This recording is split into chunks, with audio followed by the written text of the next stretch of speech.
here's a little video of Steve Bannon, who's been placed in handcuffs.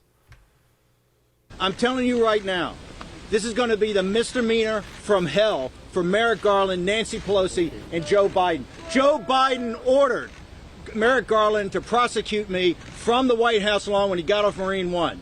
And we're going to go on the offense. We're tired of playing defense. We're going to go on the offense on this and stand by. What happened with Steve Bannon? Why has he been placed in handcuffs? And what's he talking about when it comes to offense?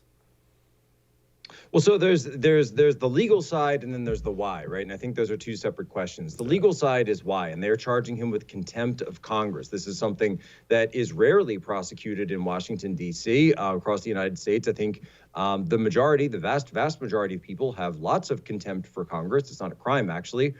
We live in a free country. You're allowed to have a lot of contempt for Congress, and you should have contempt for this Congress.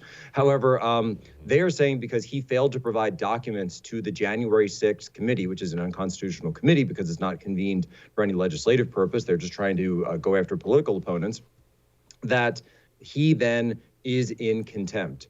Well, interestingly enough, Bannon had actually said, I would be happy to provide documents or provide records or come and speak before the committee. But the problem is they're asking for privileged communications that he held with the sitting president of the United States. And at the time, it was Donald J. Trump.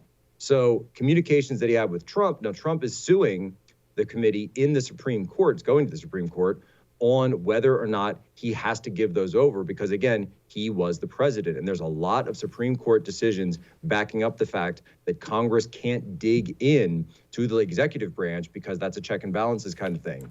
And so Bannon's saying, look, I'll tell you what I was up to, and I'd be happy to testify about my side of it, but I'm not going to run afoul of Trump and run afoul of the Supreme Court if they decide in the other direction. So I want to wait. That's actually what he said in his legal filings, which I read. Apparently, Thompson and the rest of these guys, Raskin and little Adam Schiff, didn't spend any time reading this. So I think you're actually going to find a situation where that judge that they drew, it's going to be hard for him to say that there's evidence of contempt here, because if Bannon had wanted to fight the subpoena, sure, you can fight a subpoena. You can fight, we had people under Mueller, there were people who fought subpoenas by suing. There's many, many ways you can fight subpoenas. He didn't fight the subpoena. He responded, and you charged him with a crime.